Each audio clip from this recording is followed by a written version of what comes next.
Hello, my friend. The world of magic, filled with legends and ancient tales, is opening its gates once again.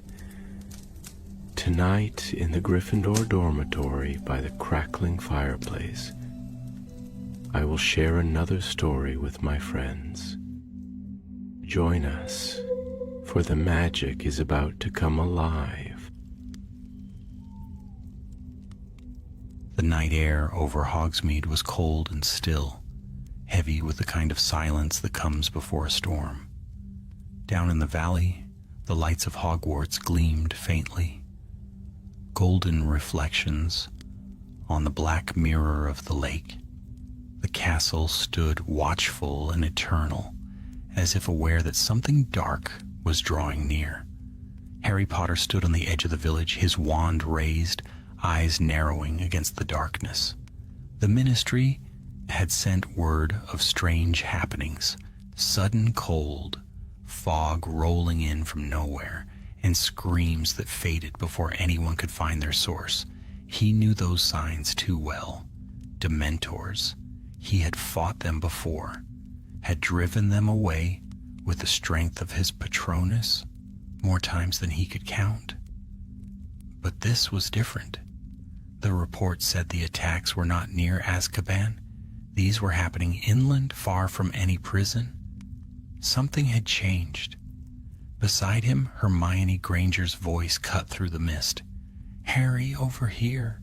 She was kneeling beside a figure collapsed in the snow, wrapped in a tattered cloak. The man's breath came in shallow gasps, his skin pale as parchment. Harry felt the same dread rise in his chest that had haunted him since childhood. It was the emptiness left by a Dementor's presence, that icy drain of all warmth, all happiness. "Don't touch him yet," Harry said quickly. He crouched beside Hermione, examining the man's face. It was hollow-cheeked, but alive. Merlin's beard. "He's breathing." "That's impossible," Hermione whispered. "The report said this man was kissed. His soul should be gone." Harry shook his head, not daring to believe what he was seeing. The Dementor's kiss was the one curse worse than death. The complete removal of the soul.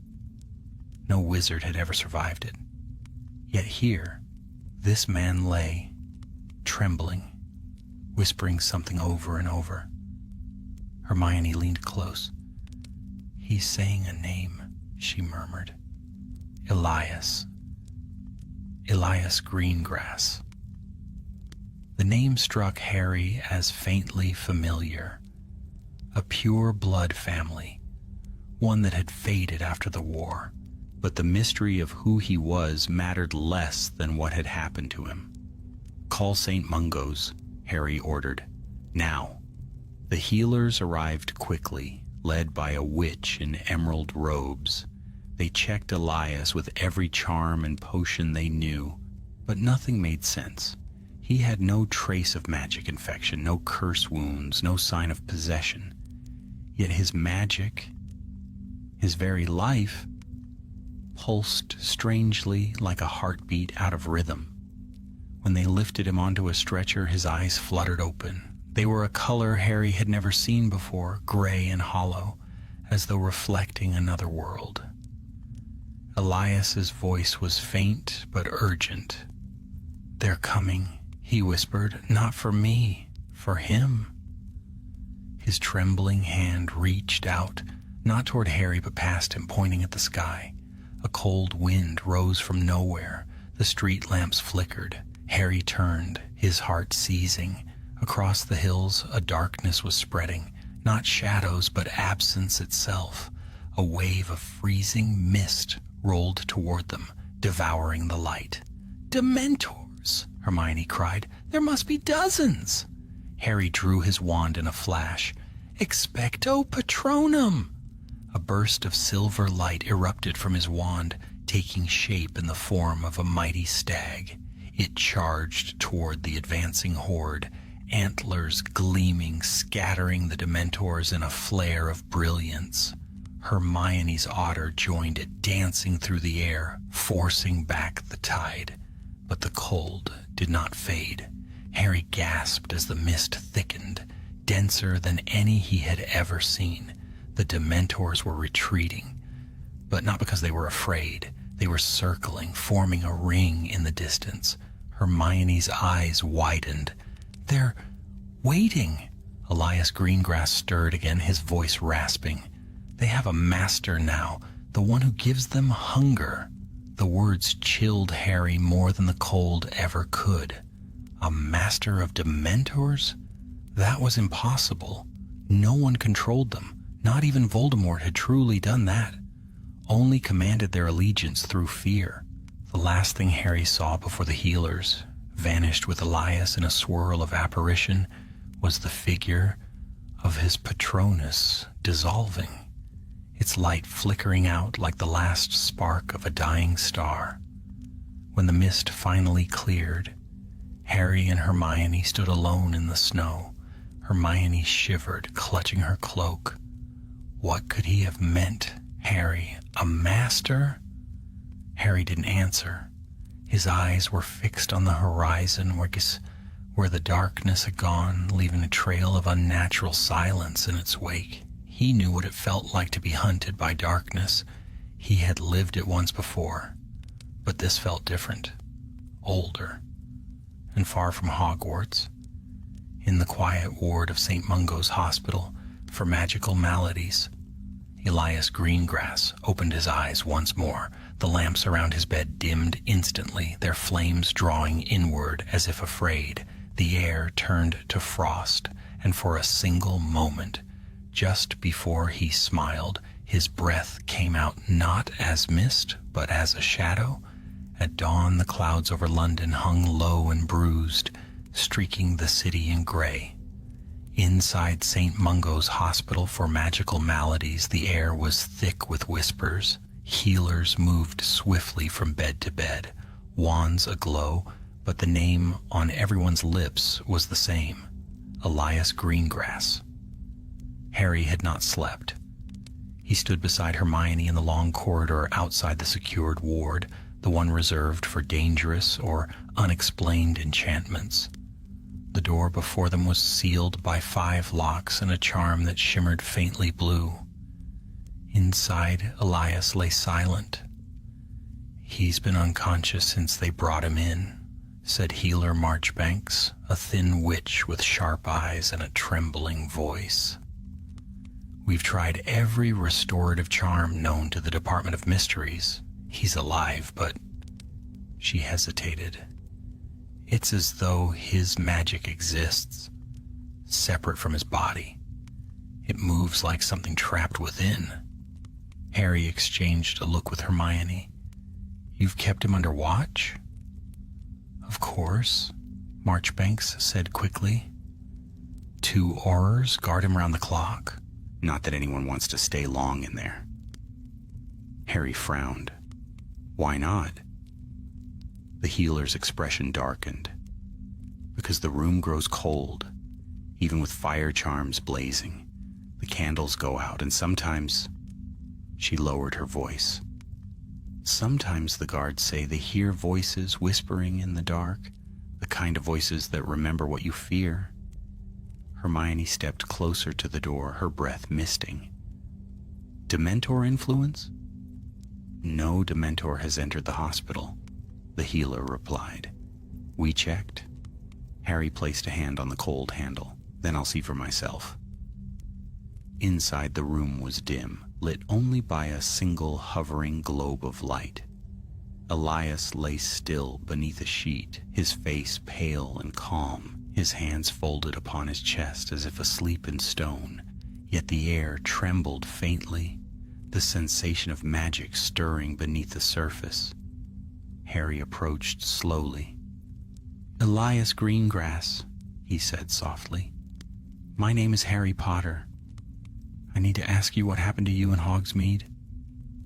For a moment, nothing. Then, without warning, Elias's eyes snapped open. They glowed faintly silver. Harry stepped back, wand raised. The globe of light flickered. Elias's voice came slow, each word a breath drawn from frost. "You think I should not be alive." Hermione stood beside Harry, her wand trembling. "You were kissed by a Dementor. No one survives that." A faint smile crossed Elias's lips. "Perhaps that is true, perhaps I did not survive." He turned his head, eyes tracing the light. "It took my soul. I felt it go, the cold, the emptiness. But then," he paused as though remembering something distant. "Something else looked back." Hermione frowned. "Something else?" Elias's voice softened. "When the darkness came, I thought I was falling forever. But there was another presence, vast, ancient. It devoured the Dementor that devoured me." Harry felt the hairs on his arms rise. "You mean a Dementor was destroyed?" Elias nodded slowly. "Not by spell or fire, by hunger, a greater hunger than theirs." Hermione's eyes widened. "And this thing, it left you alive?" "It left me hollow," Elias whispered. "It poured its silence into me, and I woke. I remember its name only as a whisper. Morvanath, the Eater Between Worlds." Harry's stomach turned. The name felt wrong, as if the air itself disliked carrying it. Before Hermione could reply, the light above them dimmed. A shadow slid across the room like a stain, though no door had opened. The temperature plummeted. Elias's breath fogged the air. "It knows you are here." Then the walls themselves began to whisper, faint, mournful sounds, like wind through tombs. Harry felt his strength draining, that same terrible despair he had known near Dementors. His wand trembled. "Expecto Patronum!" The silver stag burst forth again, blazing through the gloom. The whispers stopped, the cold retreated, and the light returned to normal. Elias's eyes shut tight as though in pain. Hermione lowered her wand, breathing hard. That was no Dementor. Harry looked down at Elias, who now lay still, faintly shivering. "No, but whatever touched him can reach through walls. It's tied to him somehow." He turned to the healer. "Keep this room sealed. No one enters without an Auror and a Patronus ready." That night, Harry and Hermione met in the Auror office. Rain streaked the windows as parchment reports piled around them. Attacks, sightings, the same description again and again. Sudden cold, light swallowed by mist, victims left in comas with blank eyes, but no visible harm. "This is spreading," Hermione said, pacing. "If the Dementors have left Azkaban, the Ministry's losing control." Harry leaned back, his expression grim. "Kingsley's already sent a unit to reinforce the prison. But these attacks aren't random." He pointed to a map covered in red marks. "They're forming a pattern, all pointing north toward Scotland." Hermione's breath caught, toward Hogwarts. As if summoned by the words, an owl struck the window, soaked and frantic. Harry untied the letter from its leg and read aloud. From Professor Neville Longbottom, Hogwarts School of Witchcraft and Wizardry. Urgent. The Forbidden Forest has grown darker than ever. The centaurs refuse to patrol. Hagrid says the Thestrals are restless. And tonight, a mist rose from the lake that froze the water solid. "Something is coming." Hermione's voice trembled. "Harry, if Elias spoke true, and this Morvanath exists, then Hogwarts is in its path." Harry finished. He folded the letter, his jaw set. "We'll go at once." That night, while London slept, two cloaked figures flew north beneath storm clouds. Lightning flashed against the outlines of mountains, and in the distance the towers of Hogwarts glimmered like beacons in a sea of mist. But even from afar they could see it. The darkness spilling from the edge of the forbidden forest, curling like smoke across the lake, and deep within the hospital they had left behind, Elias Greengrass woke again. He sat upright, eyes blank, and whispered into the empty room, "They are coming home." The window panes frosted over, and the single candle beside his bed extinguished itself with a soft sigh. Hogwarts had not known such stillness in many years. Even in the coldest winters, the castle had always pulsed with a kind of warmth.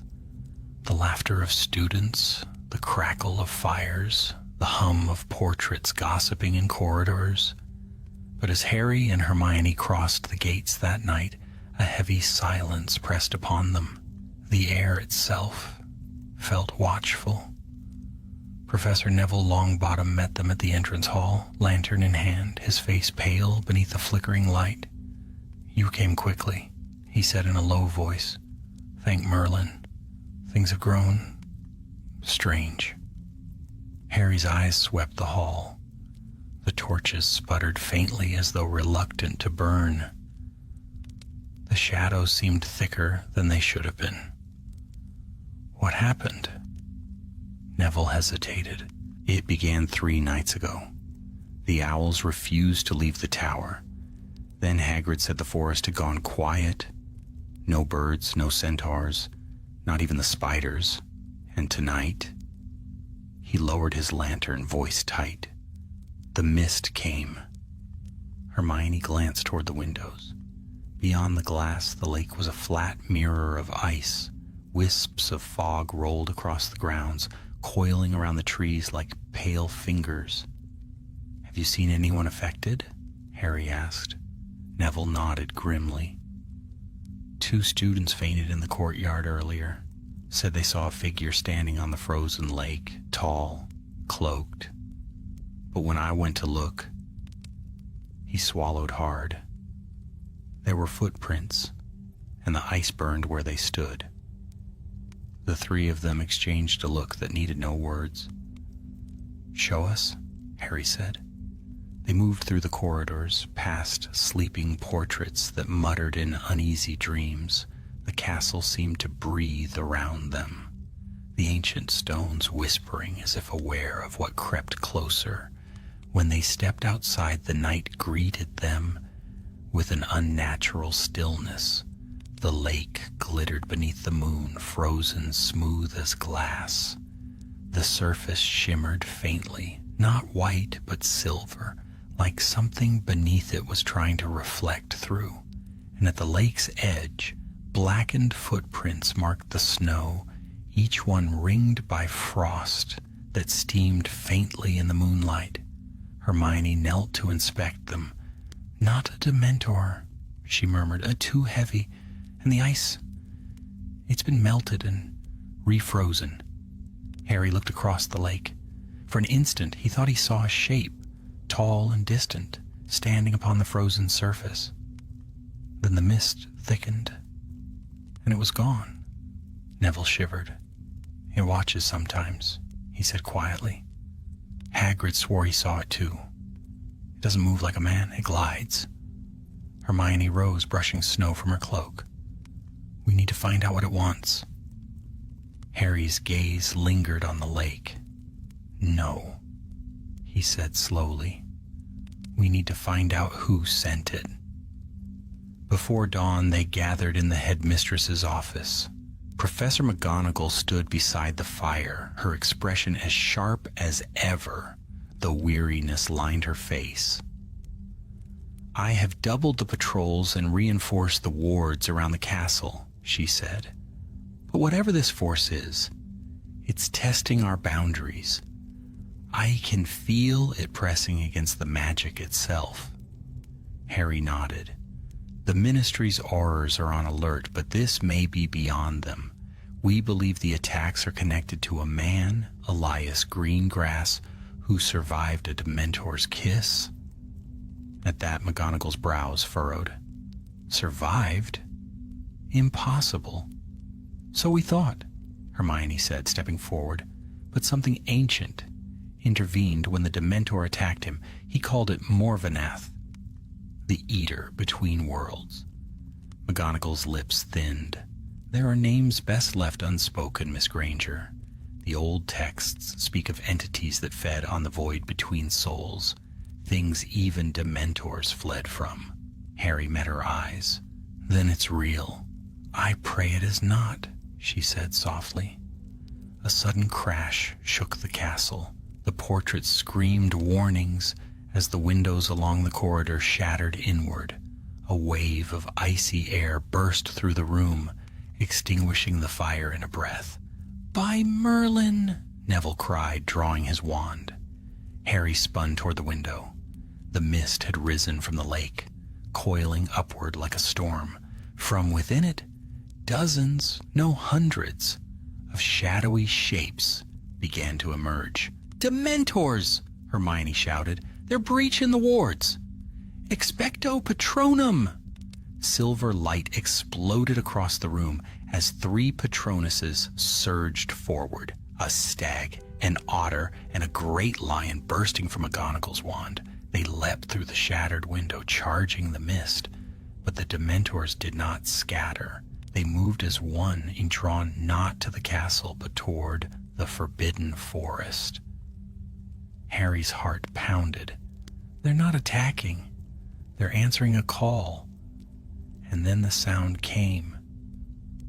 A low, haunting moan that seemed to rise from the ground itself. Every stone in the castle trembled. The torches in the hall below flickered out one by one. Everyone to the great hall, McGonagall ordered. Now! By the time the sun rose, the sky above Hogwarts was a pale gray veil. Students huddled in the great hall, beneath the floating candles, whispering in fear. No one dared look toward the windows where the mist still drifted beyond the walls. Harry stood at the high table, wand drawn. They've stopped moving, he murmured. It's like they're waiting for something. Neville came running through the doors, panting. Harry, it's Elias. He's gone. Harry's blood turned to ice. Gone from St. Mungo's? Neville nodded, breathless.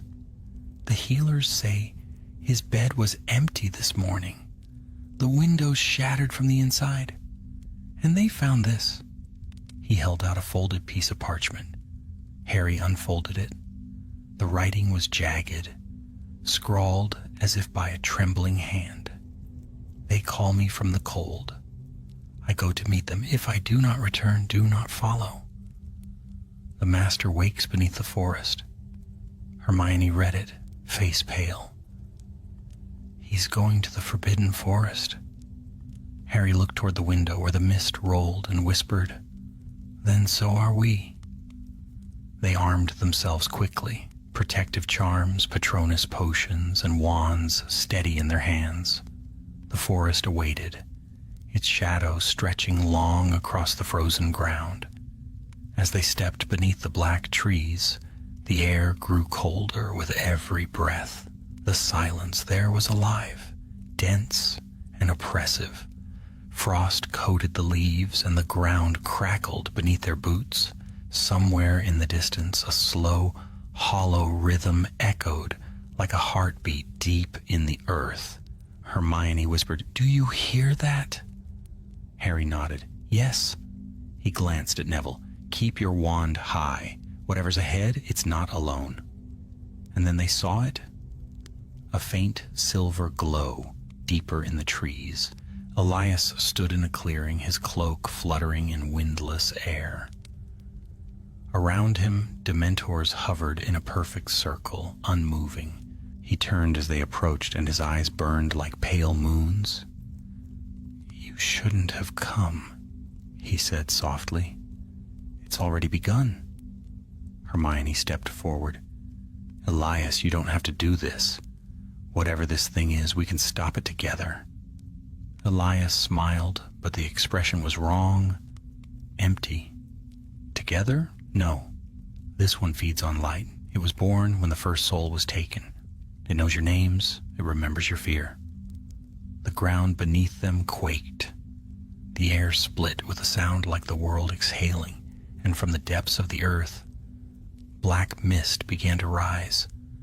Not the thin wisp of a Dementor, but a torrent of darkness, vast and endless, stretching upward into the sky. Elias fell to his knees, hands clutching his head. "It's awake!" he screamed. "Morvanath rises!" Harry's wand blazed. "Expecto Patronum!"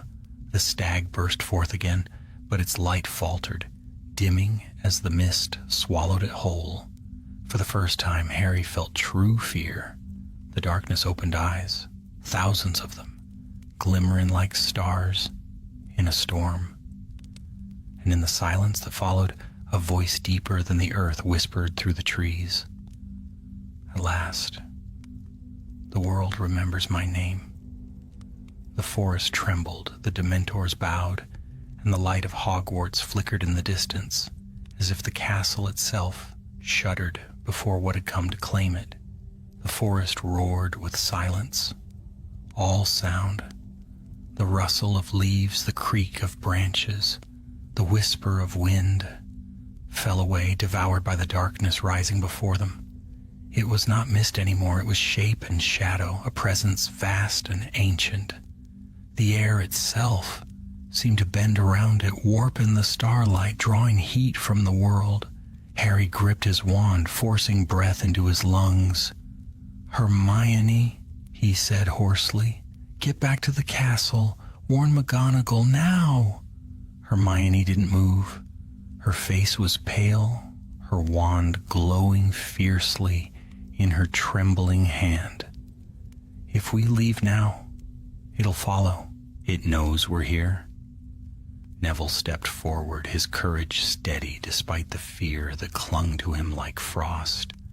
"We stand together, Harry, like old times."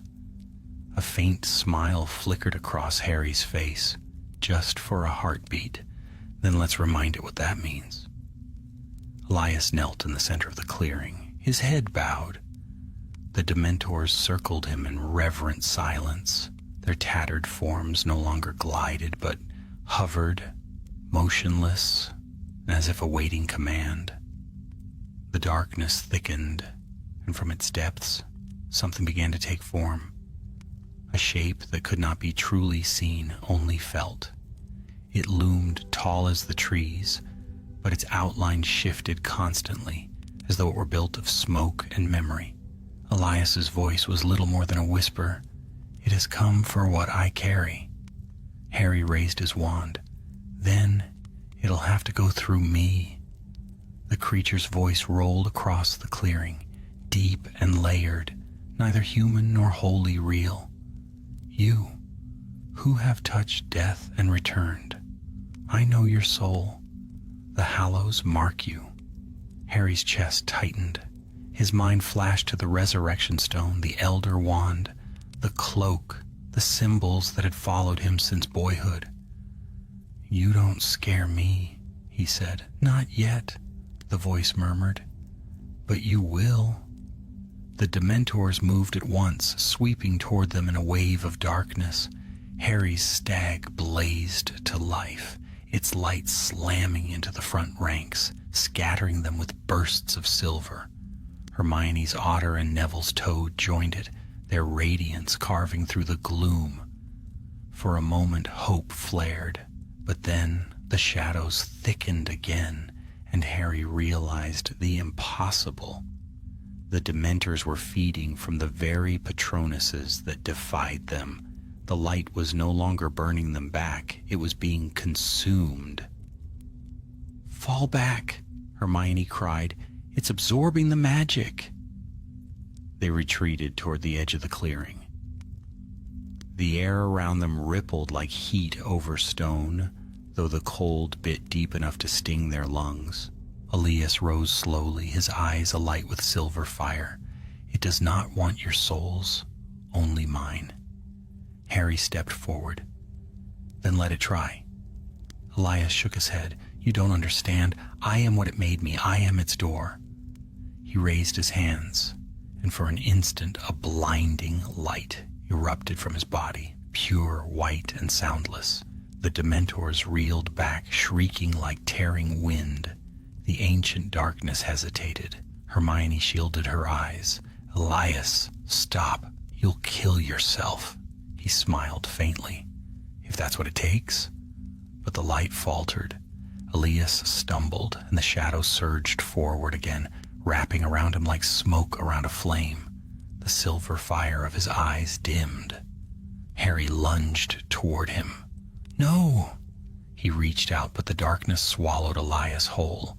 In the instant before he vanished, his voice echoed through the clearing, calm, even tender.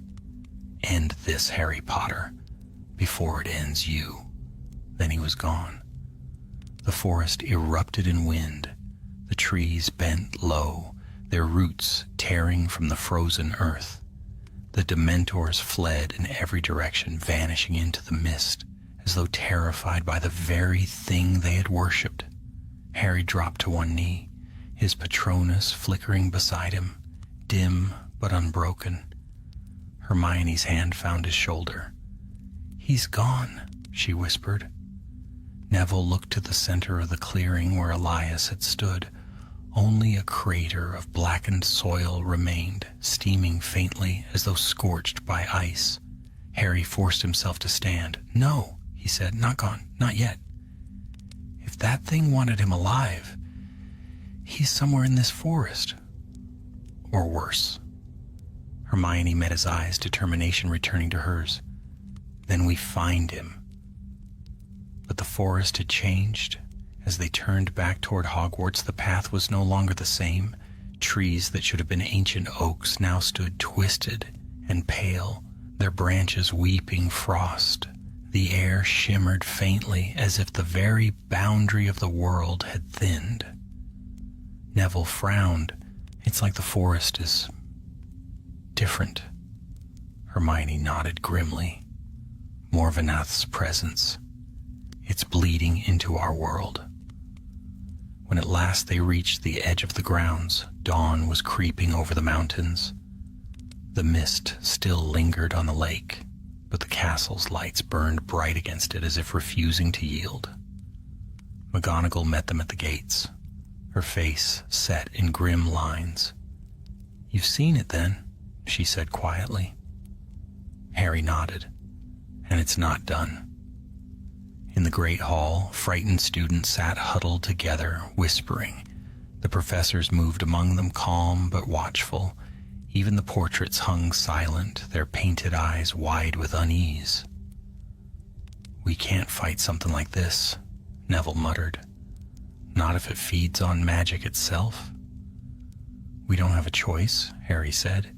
"If Elias was right, Morvanath feeds on souls, not bodies, not power, but what makes us who we are.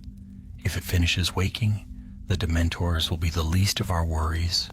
Hermione looked toward the castle's high windows where pale light spilled across the snow. "There's only one place in Britain where something like that could have been sleeping for centuries." Harry followed her gaze. Beyond the forbidden forest, the mountains loomed, dark and sharp, their peaks veiled in mist. "The old catacombs," he said softly. "The ones under the cliffs." McGonagall's eyes narrowed. "They were sealed after the war. Nothing living or dead has entered since." Harry's voice was steady. "Then it's time we open them." That night, as the castle slept fitfully beneath its shield of charms, Harry, Hermione, and Neville descended into the depths of the earth. Past torchlit halls and ancient staircases, they found the forgotten gate, a slab of black stone inscribed with runes that shimmered faintly in the light. Hermione traced the carvings. "These are pre-Druidic, older than Hogwarts itself." "Older than wizards?" Neville asked. "Older than light?" she whispered. Harry pressed his palm to the gate. The runes pulsed beneath his touch, awakening after ages of silence. Somewhere deep within, a voice stirred, faint but unmistakable. It was Elias. "Help me!" it whispered, and from beyond the stone came a slow, rhythmic sound, the beating of a heart. But it was not human. It was the sound of the world itself breathing in the dark. Harry turned to his friends. "We go in together." Hermione nodded. "Always." With a single motion, Harry raised his wand and spoke the spell. The gate shuddered, then opened. A rush of cold swept through them, and beyond the threshold lay not stone or corridor, but a vast expanse of night. Stars hung suspended in darkness, and far below something immense stirred. A shape coiled upon itself, asleep in the void. And in the heart of that void, a single figure floated, Elias Greengrass, his eyes open, his face serene, his soul caught between life and eternity. "Welcome," came the whisper that filled the darkness, "to the place where all light ends." Harry gripped his wand, the stag's glow flickering faintly in the dark. For the first time since the war, he felt small again. A boy facing the unknown. But this time there was no prophecy, no chosen path, only courage and the cold that waited beyond all things. The black gate yawned open like the mouth of an ancient beast. Its edges shimmered faintly, a veil between worlds, and the air that seeped from beyond was cold enough to sting their lungs. The torches along the walls hissed and went out. For a moment no one moved. Then Harry stepped through. It felt as though he had plunged into deep water, sound muffled, light distorted, the weight of unseen things pressing close. When his feet touched solid ground again, it was not stone, but something softer, shifting like ash beneath his boots. Hermione and Neville appeared behind him, their wands glowing faintly. The light illuminated a cavern vast beyond sight, its ceiling lost in shadow. Pillars of black crystal rose like trees, each one humming with a faint, mournful tone. Within their depths, flickers of faces appeared and vanished, the remnants of long-forgotten souls. Neville whispered, "Where are we?" Hermione swallowed hard. "Between life and death. A threshold realm. The catacombs weren't built on the gate. They were built around it to seal it." Harry raised his wand higher. "Then Elias is somewhere in here." They moved carefully between the pillars, their footsteps echoing softly. Every sound came back slower than it should, as though time itself hesitated before returning their echoes. The air shimmered faintly, and sometimes Harry thought he heard voices, faint, pleading whispers that brushed his mind before fading away. He tried not to listen. After what felt like hours, they reached a wide basin of black glass. At its center floated Elias, suspended in light that pulsed with each beat of his heart. Threads of silver extended from his chest, vanishing into the depths below. "Elias!" Hermione called. Her voice trembled. "Can you hear us?" His eyes opened slowly. They were still silver, but dimmer now, like the last glow of moonlight before dawn. "You shouldn't have come," he murmured. "It's feeding on me, on everything." Harry stepped closer. "We can bring you out. Just tell us what to do." Elias shook his head weakly. "You don't understand. I'm the vessel now. When the Dementor kissed me, it didn't just take my soul. It left a wound, and Morvenath found it. It poured itself into me, to live again." Neville clenched his jaw. "Then we'll tear it out of you." Elias smiled faintly. "You can't. It's older than time. It was born from the first shadow cast by the first light. It feeds on what even death cannot claim." Hermione's wand hand trembled, but her eyes stayed fixed on him. "Then there must be a way to seal it again." Elias hesitated, and then nodded. "Yes, there is one way, but it will destroy me completely. My soul, what remains of it, must be bound to the gate. I'll become its lock once more. Harry's heart twisted. No, there has to be another way. The ground beneath them trembled. Cracks of light split the basin, and from within, black mist began to rise again. The same vast, hungry darkness they had seen in the forest. Elias's voice grew stronger, though his body seemed to weaken. It knows you're here. It can smell your souls. The mist surged upward, forming the shape of a vast, roiling serpent of shadow. It spoke without sound, its voice echoing through their minds. "Little lights," it whispered, "you burn so brightly, until you fade." Harry's stag burst to life beside him, its silver light flaring across the cavern. The creature shrieked, reeling back, and Hermione and Neville joined their power to his. The three Patronuses shone together, forming a wall of brilliance that forced the darkness to retreat. For a fleeting moment hope kindled, but the light faltered as the shadows reached out and touched it. The Patronuses flickered like dying embers, their edges dissolving into smoke. The air filled with a cold so deep it burned. "Harry," Hermione cried, "we can't hold it." Elias's voice cut through the roar. "Then let me go. Now!" Harry turned, torn between instinct and duty. "Elias, do it!" Elias shouted. "You cannot destroy what was never alive. Only contain it. Bind me before it claims you too." Hermione's eyes filled with tears. "If we cast the sealing charm, I'll finally rest." Harry met her gaze.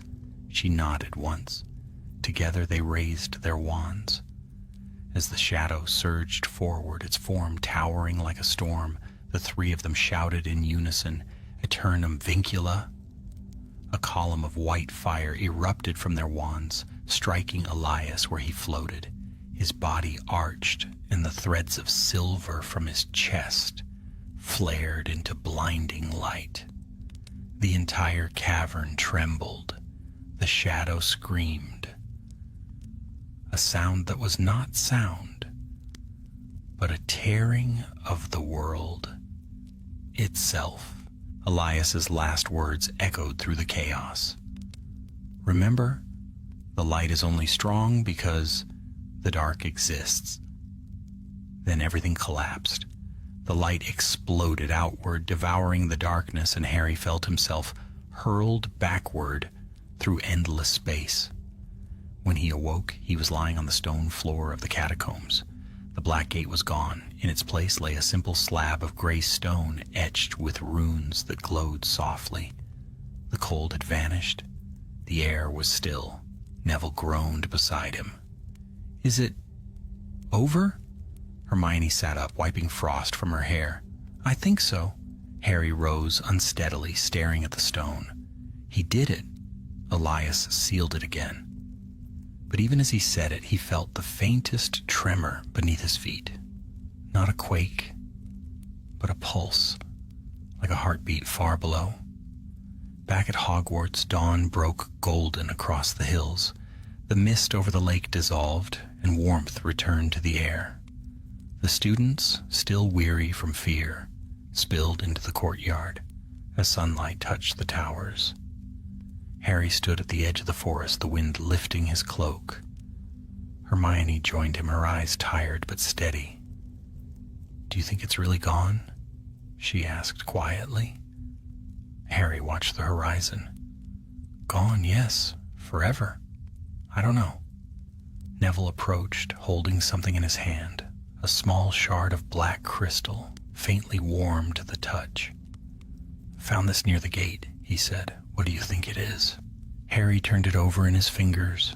For a heartbeat, he thought he saw light flicker within it. Not dark, but silver. "A piece of him," he said softly. "Elias." Hermione placed her hand over his. "Then he's not entirely gone." They stood in silence as the morning sun climbed higher, Far below, the lake shimmered again, the ice melting into ripples. For the first time in days, Harry felt the faint hum of peace returning to the castle, and yet when he looked toward the forest, he thought he saw movement, a flicker of shadow slipping between the trees, as though watching. He said nothing. Later that night in his office, Harry sat alone. The shard of crystal rested on his desk, pulsing faintly in the candlelight. Outside, the wind howled softly across the hills, then just for a moment he heard it. A whisper, faint but unmistakable. "Thank you." The light in the shard dimmed and went out. Harry leaned back in his chair, exhaustion washing over him. He let the silence settle deep and steady and whispered to the dark, "Rest well, Elias Greengrass, the wizard who survived the kiss." And in the stillness of the night, Hogwarts dreamed again, not of terror but of quiet. For though shadows might rise and fall, the castle endured, as it always had, waiting for the dawn. For a time peace held at Hogwarts. The cold mists had retreated from the valley, the lake gleamed once more beneath the sunlight, and laughter began to echo in the corridors again. To the students, the strange nights of frost and shadow became stories whispered over pumpkin juice in the great hall, tales of ghosts and dark creatures, easily dismissed as rumor. But Harry Potter could not rest. In the days following the sealing of the gate, he found himself wandering the castle's empty halls, long after the torches burned low. The memory of that otherworldly cavern haunted him, the whispering souls in crystal, the pulse of something ancient beneath the earth. He could not forget the way the ground had trembled like a living thing refusing to sleep. He told himself it was over, that Elias had truly bound the darkness once more, but the shard of crystal upon his desk, the last remnant of that terrible night, pulsed faintly every time he passed. It was not bright nor menacing, only steady like a heartbeat waiting to be heard. Hermione had noticed it too. It could be residual magic, she had said, though her tone lacked conviction. Some fragment of Elias's soul, perhaps. But it's harmless now. Harry wanted to believe her. He wanted to believe the danger was gone. Yet sometimes when the castle was silent and the fires burned low, he could swear he heard faint whispers rising from the forest below. The sound of voices remembering. On the 7th night after the sealing, an owl came to his window. It was not one of the school's birds, nor any he recognized. Its feathers were gray as smoke, and its eyes glimmered silver in the lamplight. It carried a single scrap of parchment sealed with black wax. Harry broke it open, his pulse quickening as he read the words within. They stir again. The gate holds, but only barely. Come to the ruins of Azkaban. Bring no one else. E.g. Harry froze. Elias Greengrass. Hermione had watched him closely as he read. "Harry, what is it?" He handed her the note. Her brow furrowed. "But that's impossible. He's gone." Harry's jaw tightened. "Maybe. But if this is real, and if the seal's weakening, we can't ignore it." She placed a hand on his arm. "Then we go together." But he shook his head. "Not this time. If it's a trap, I won't risk you. I'll go alone." Hermione's expression hardened, the look she reserved for when she disagreed, but knew she couldn't stop him. "Then at least take the crystal shard. If it's linked to him, it might react." He nodded, slipping the shard into a pouch at his belt. "If I'm not back by morning, tell McGonagall where I went." Before dawn, he left the castle. The journey north was long and cold. The sea battered the cliffs of Azkaban, and the ruins of the old fortress loomed above the waves like broken teeth. Since the Dementors had fled, the prison had been abandoned, its halls stripped of enchantments, its walls empty but for the cries of gulls. Yet as Harry approached, he felt that familiar chill settle into his bones, the same dreadful emptiness that no charm could banish. He stepped through the shattered gates, wand drawn. The air reeked of salt and damp stone. Water dripped from the ceiling in slow, steady beats that echoed like a clock counting down. At first there was only silence. Then from the far end of the corridor a faint light appeared, silver and unsteady, like the shimmer of moonlight through water. Harry advanced carefully. "Elias," he called. The light wavered, and then a voice answered, low and tired. "You came." Elias stood in the center of the ruined chamber, his robes torn, his face pale as ash. But he was alive, or at least something close to it. His eyes no longer burned silver, yet faint motes of light drifted within them like dying stars. Harry stopped a few paces away. "You were sealed inside the gate. How did you escape?" Elias smiled faintly. "I didn't. Not entirely. What stands before you is a fragment, the piece of me that survived outside the seal. The rest remains bound to the darkness below." Harry's grip tightened on his wand. "Then what's happening? You said the gate holds barely." Elias's voice grew grim. "The binding weakens. Morvenat's hunger cannot be contained forever. It feeds on memory, on fear, on the echoes of despair left here." His eyes lifted toward the ceiling where shadows pooled in the cracks. "And Azkaban is full of both." As if on cue, a faint wail rose from the depths of the fortress, distant at first, then nearer, like the cry of something long buried. Harry's Patronus flared to life, casting silvery light through the chamber. "What can we do?" Elias looked at him with something like sorrow. "You can do what I cannot. Destroy what remains of this place. Its stones are soaked with suffering, fuel for what sleeps beneath. Burn it, bury it, drown it in light, whatever it takes." The cry came again, louder now, echoing through the ruins. The air grew cold enough to mist Harry's breath. "Too late," Elias whispered. "It has found me." From the cracks in the floor, tendrils of black mist began to seep upward.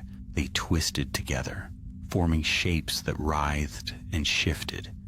Half-formed faces, hands reaching, the shadows of those who had once lived and died here. Harry raised his wand. "Expecto Patronum."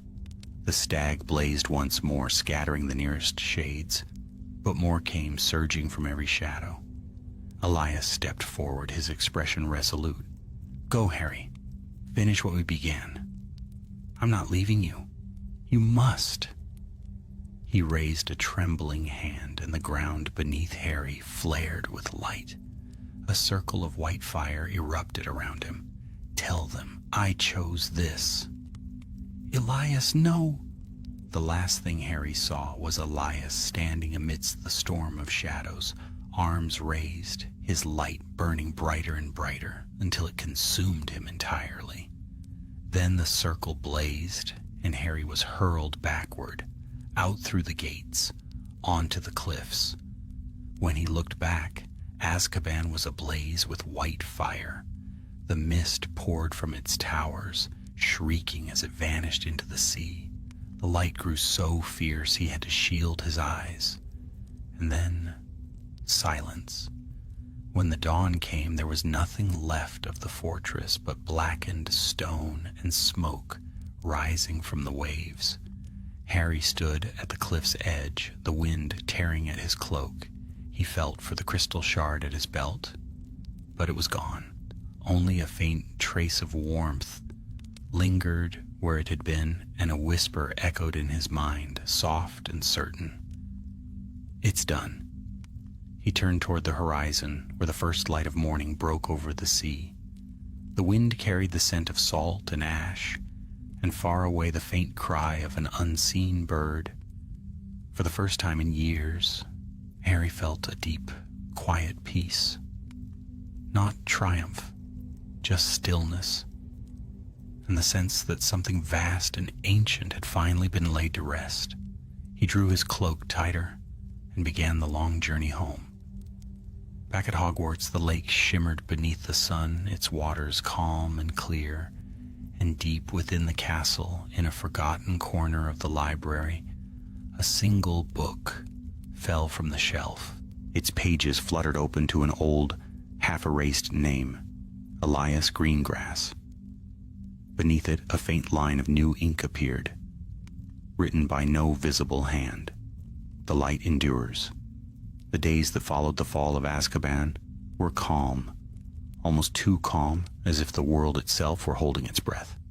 The Ministry declared the ruins sealed by irreversible magical collapse, and no Auror was permitted within 10 miles of the island. The Daily Prophet ran cautious stories about unstable enchantments and remnants of Dementor energy, but Harry knew the truth was something deeper and far older. He said nothing. Not to Kingsley, not even to Hermione, but at night, he dreamed.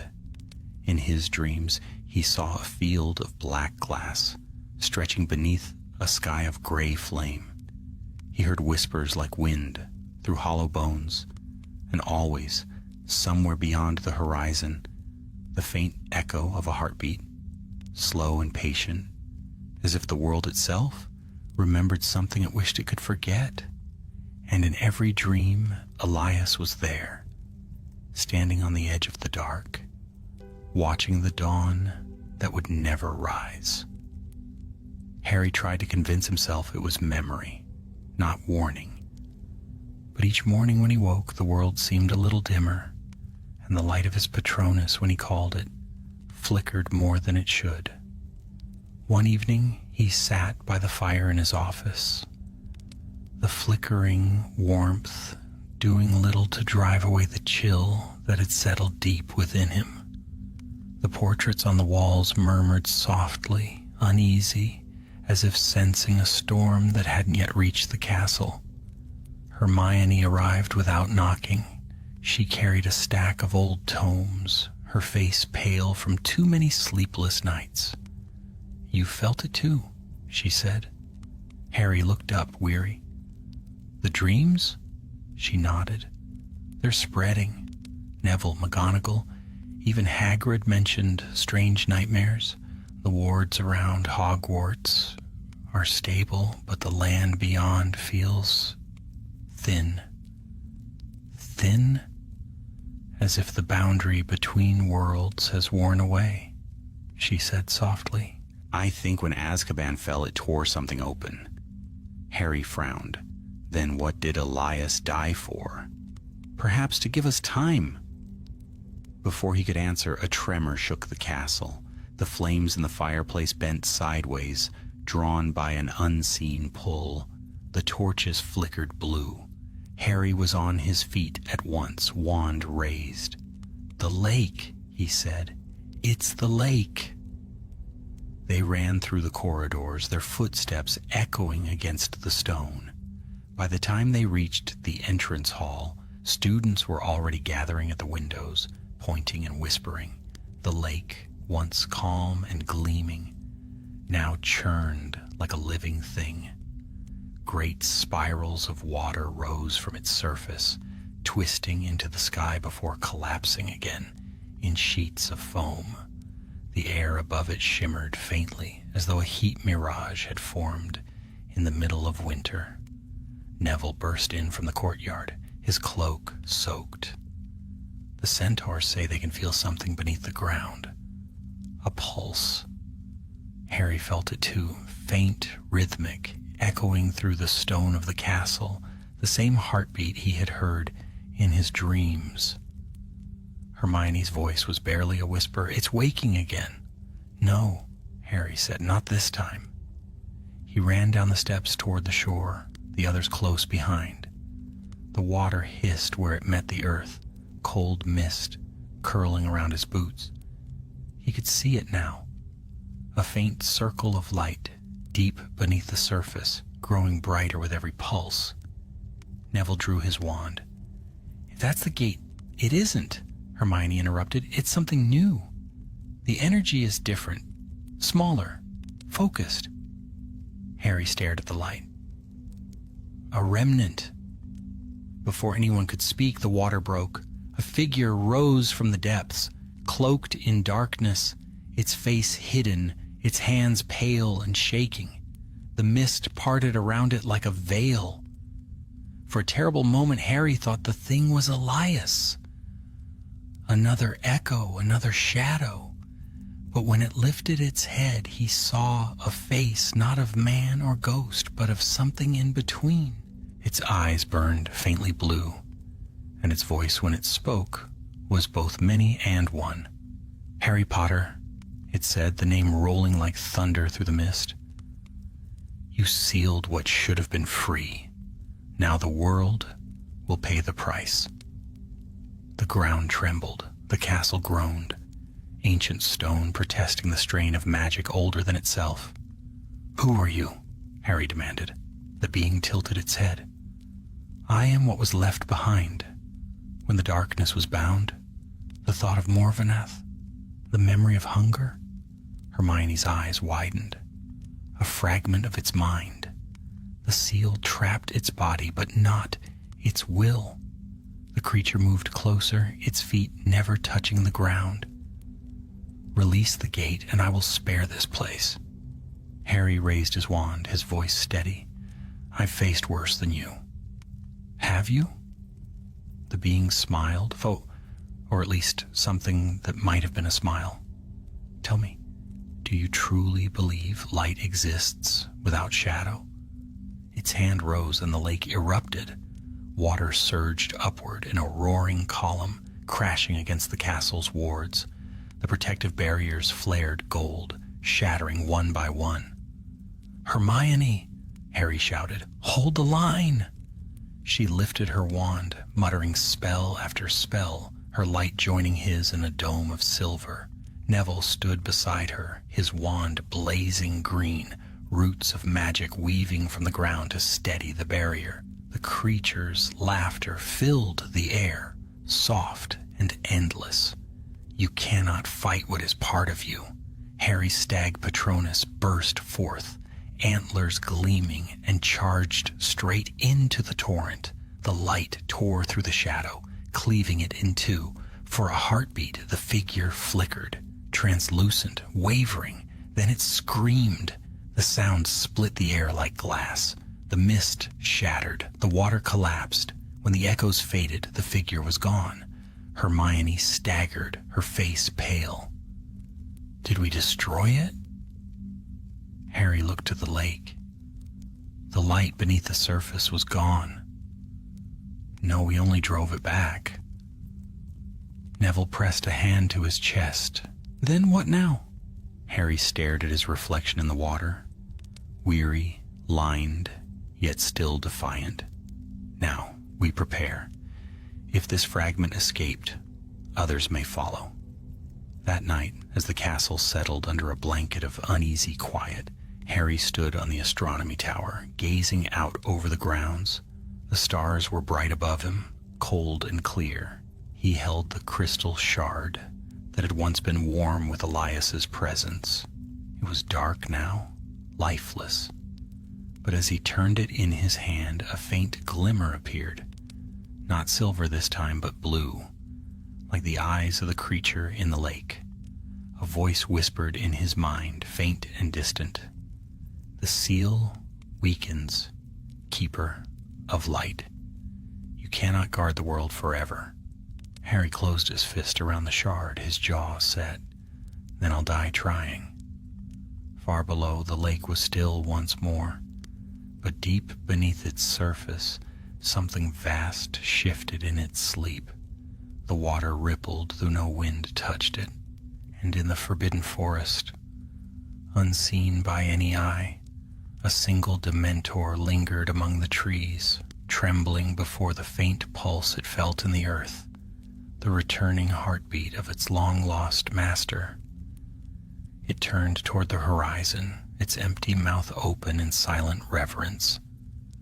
Then it glided into the night, drawn north by the call of the darkness that would not die. The winter deepened. Snow blanketed the grounds of Hogwarts, muffling the sounds of the world. Yet beneath that stillness lay unease. The professors carried on their lessons, students whispered and laughed, but shadows had returned to the edges of dreams. The castle itself seemed to remember. The walls hummed faintly at night, as if an invisible tide lapped against them. Harry, ever watchful, walked the battlements long after curfew, cloak drawn tight against the biting wind. He'd grown older, his face marked with quiet lines of care rather than battle. But the old readiness had never left him. He'd seen peace before, fragile and brief. He knew it for what it was, a pause between storms. Below, the lake lay frozen again.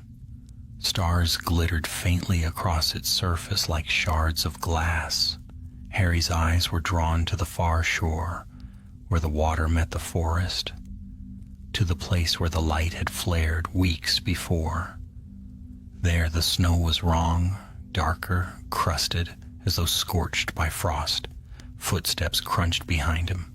Hermione joined him at the parapet, her breath clouding the air. "You're out here every night," she said softly. "So are you," he replied. She smiled faintly. "Habit, I suppose." Her gaze followed his. "You're thinking of the lake again." He nodded. "It hasn't felt right since that night. The students say they hear voices when the wind blows from the north. At first I thought it was fear talking, but I've heard it too." Hermione was silent a moment. "The wards we cast are holding, but only just. Whatever that fragment was, it left a scar on the land. And if another fragment rises," her answer was grim, "then it won't be the same battle twice. Fragments remember." A gust of wind tore across the tower, scattering snow like feathers. Harry's hand went instinctively to the pouch at his belt.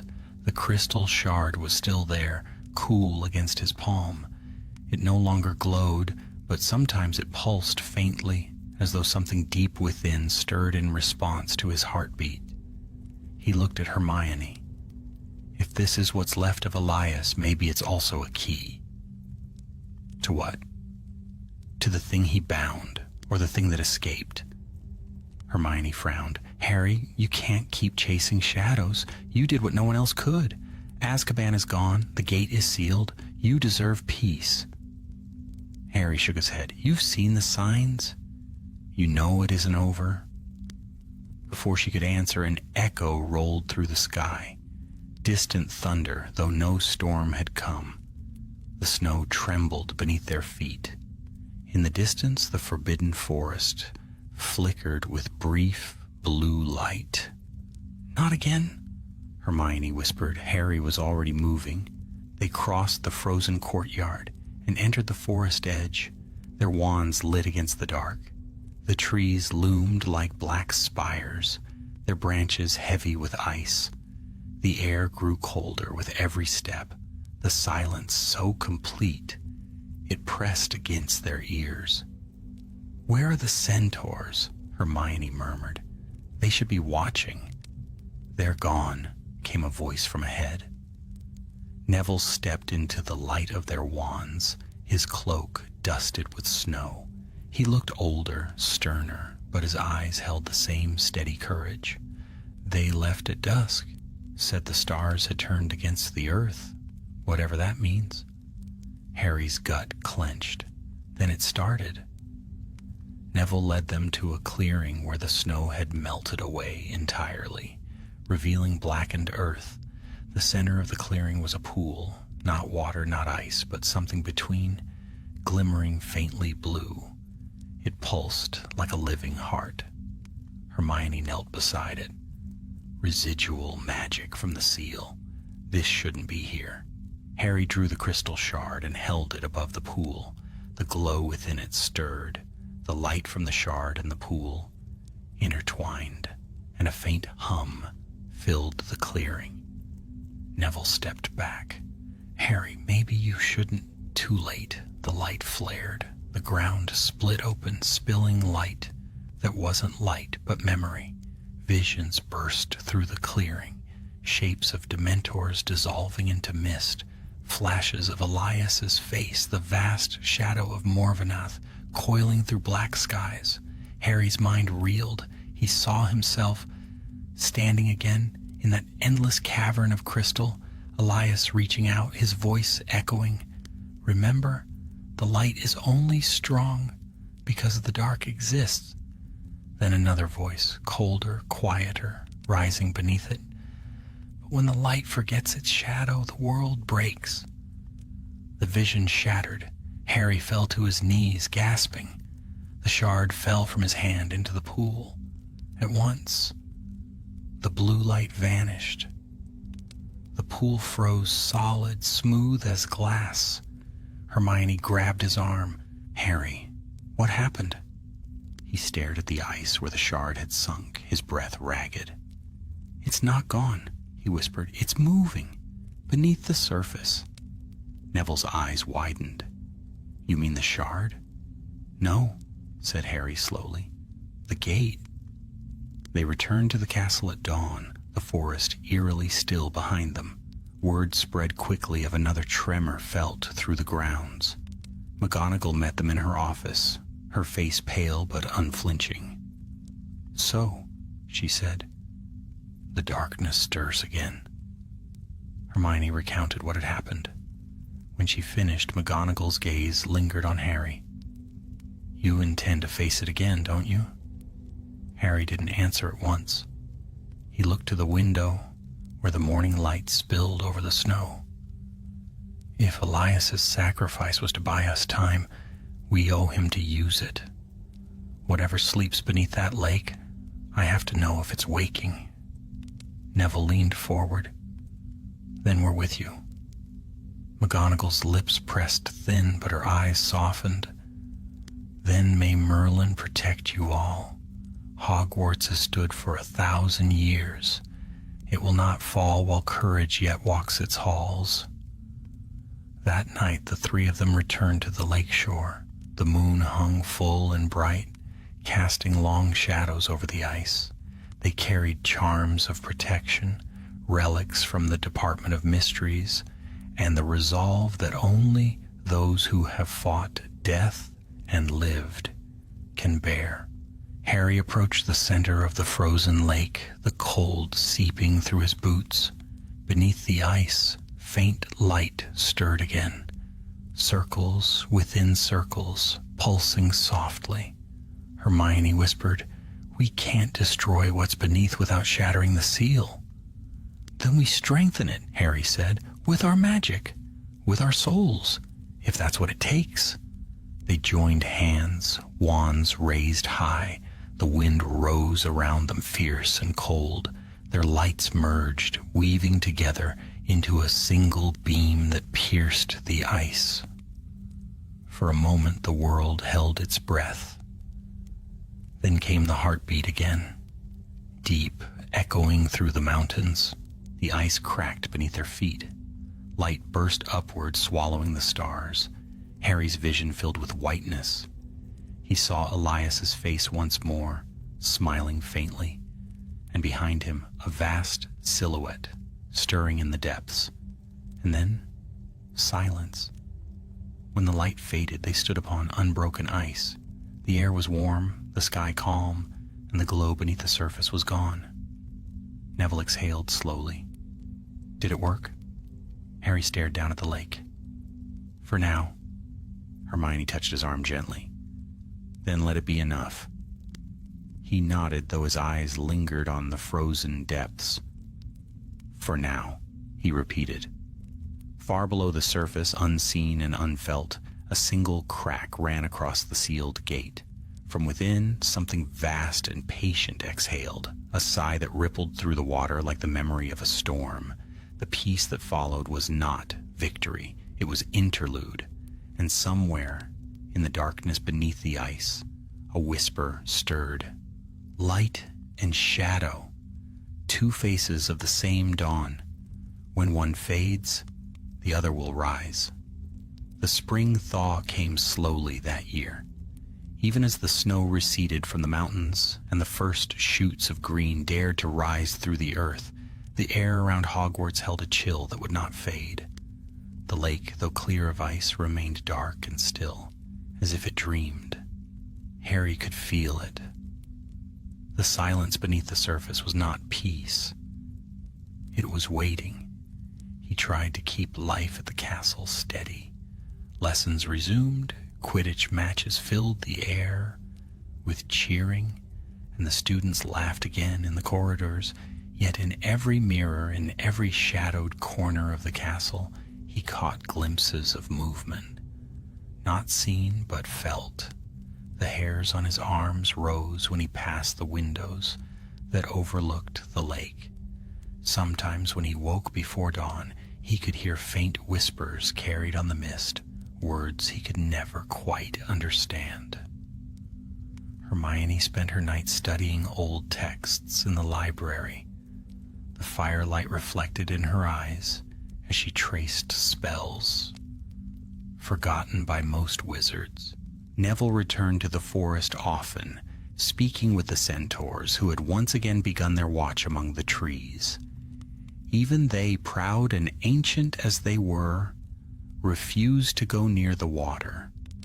One evening Harry stood with them at the forest's edge. The centaur Magorian lifted his great head toward the stars. "The constellations burn wrong," he said. "Something beneath the earth breathes in time with the heavens. The darkness that was bound does not sleep. It learns." Harry nodded grimly. "Then we have little time." The centaur's eyes met his. "You carry the mark of both light and shadow. Perhaps that is why it waits for you." That night Harry dreamed again. He stood in the same vast cavern where Elias had bound Morvenath. Only now it was different. The pillars of black crystal were gone.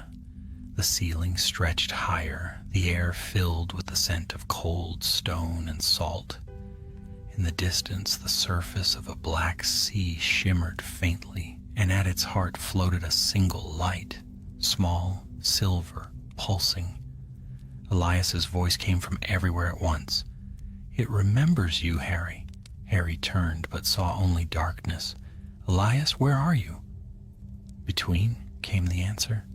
"I am neither alive nor lost, for the gate needs a keeper, but the seal is breaking. The shards of what once was whole stir in the world again. Tell me how to stop it." Elias's voice trembled, echoing like wind through glass. "It cannot be stopped, only balanced. You must understand what it seeks, not to destroy, but to become. It wants form, thought, voice. It wants to live." Harry's heart pounded. "And if it succeeds, then the world will know hunger without end." The light upon the sea flickered. "Wake," Elias whispered. "They're coming." Harry gasped and opened his eyes. He was not in his bed. He lay on the cold stones of the astronomy tower, the wind howling around him. His wand was in his hand, and the horizon glowed faintly blue. A scream tore through the night. He was running before thought caught up with him. Down the spiral staircases, through the silent halls. He burst into the courtyard where the students had gathered, pointing toward the lake. The water was rising. Great columns of it spiraled into the sky, twisting together into a shape vast and terrible. Lightning flashed within the storm of mist and water, and from its center, something began to take form. a figure woven of darkness and light, tall as the castle towers, its body shifting between flesh and shadow. Hermione appeared beside him, wand raised, her hair whipping in the wind. "It's found a vessel," she shouted. "The fragments have joined." Neville came running from the gates. "The forest's alive. The trees are bowing, like they're answering its call." Harry's voice was steady. "We hold it here. Whatever happens, we don't let it leave these grounds." The storm struck. The first wave hit like a hammer, shattering windows, flinging stone and ice across the courtyard. Students screamed as professors raised shields of light. McGonagall's magic blazed gold, Flitwick's silver, Hagrid's booming voice echoed with ancient words of protection. Harry and Hermione stood side by side, their wands raised toward the rising figure. "Expecto Patronum," they cried together. The stag and the otter burst forth, shining brighter than ever, their light cutting through the mist. For a moment the towering form hesitated, its shape flickering, and Harry glimpsed something within. A face, almost human, eyes wide and sorrowful. Hermione gasped, "Elias!" The voice that came from the storm was both his and not his, layered with echoes. "Help me. I cannot hold it. It is using me." Harry's heart twisted. "Then fight it." "I am fighting." The figure convulsed, its body splitting into tendrils of shadow that lashed across the grounds. One struck the castle, tearing stone from its walls. Gargoyles fell, shattering on the cobblestones. Neville raised his wand. "Herba vinculum!" Roots burst from the earth, glowing with green fire, wrapping around the figure's limbs. The creature screamed, a sound like 1,000 voices at once. Hermione's magic joined his, weaving bands of light across the darkness. Harry lifted his wand high, calling every shred of will within him. "Lumos Maxima!" Blinding light filled the courtyard. The figure staggered, its form unraveling. For an instant, Harry saw Elias again, his true face, eyes shining with peace. "Finish it," Elias whispered. "Seal us both." "No!" Harry shouted. "There has to be another way." "There isn't." Elias smiled faintly. "Light needs shadow, Harry. One cannot live without the other. End it before it learns to breathe." The creature roared, its voice shaking the heavens. The earth split beneath their feet, and from within came that deep, terrible heartbeat. The sound of the world, remembering its fear. Hermione's tears streaked through the dust and snow. "Harry, now!" He raised his wand with both hands, his voice breaking as he shouted the ancient words of sealing. "Aeternum vincula." The light exploded outward, flooding the grounds, the forest, the very air. The storm shattered, the lake stilled. Every shadow burned away in a blinding flash that reached the stars. When it was over, silence reigned. The ground was cracked but whole. The castle stood, battered yet unbroken. The sky was clear, but Elias was gone. Harry knelt where he had stood, the wand trembling in his hand. The lake shimmered under the moon, calm once more. He could feel no presence, no heartbeat, no whisper. Hermione touched his shoulder. "It's done," she said softly. He shook his head. "No, it's waiting." For beneath the water, deeper than sight, something vast and unseen lingered. Not moving, not sleeping, only watching. And though the light of dawn soon crept over the hills, the air carried a strange stillness, as though the world itself dared not speak. Somewhere in that quiet, a single voice whispered, "Neither man nor monster, but something between. The seal holds, for now, but light cannot last forever." Weeks passed after the battle at the lake. but the echoes of that night lingered as faintly as the scent of smoke after a fire. The damage to the castle was mended, the towers rebuilt, and lessons resumed as if the world itself wished to forget what had nearly awakened. Yet those who had stood upon the frost-bitten shore, Harry, Hermione, and Neville, knew the truth. The darkness was not destroyed. It was merely sleeping again, buried beneath water and memory. Spring deepened into summer. The air grew warm, the sky bright, and the laughter of students once more filled the courtyards. To the young, danger was already legend, a story whispered before lights out, about the night the lake had risen to swallow the stars. To Harry, it was a silence that gnawed at the edge of his thoughts. He often walked alone at twilight, circling the water's edge. The lake had taken on a strange beauty, glassy and still, with a faint shimmer of silver beneath its surface, like moonlight trapped beneath glass. Each evening when the world quieted, that shimmer pulsed once, faint as a heartbeat. The first time he noticed it, he thought it a trick of the light. The second time, he knew better. Hermione had returned to her post at the ministry, but visited often, bearing scrolls and books from the Department of Mysteries. "We've been studying energy traces from the battle," she told him one evening, the firelight reflecting in her eyes. "What you sealed at the lake isn't gone. The readings match those recorded at Azkaban, just softer, contained." "Contained?" Harry repeated. "Not ended?" She nodded. "Elias's magic binds it, but the seal's tied to you now too. Your Patronus, your wand, your very soul helped close it. You're part of the ward itself." Harry stared into the flames. "So if it ever breaks again, then it will come through you." The silence between them was heavy, but not hopeless. There had been too much loss in their lives already for despair to win easily. Hermione reached across the table and laid a hand on his. "You've faced darkness before, Harry. You'll face it again if you must, but not alone." That night, as the castle slept, Harry dreamt once more. He stood upon the surface of the lake, the water solid beneath his feet, the stars burning low above. The air shimmered with silver mist.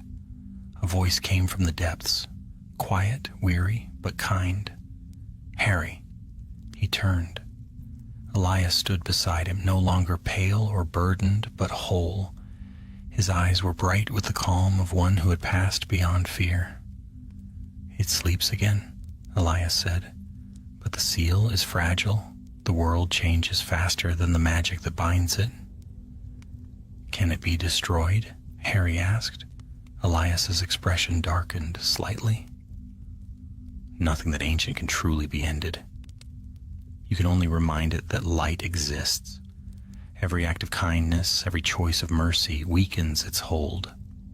Harry's voice was low. "And if the world forgets?"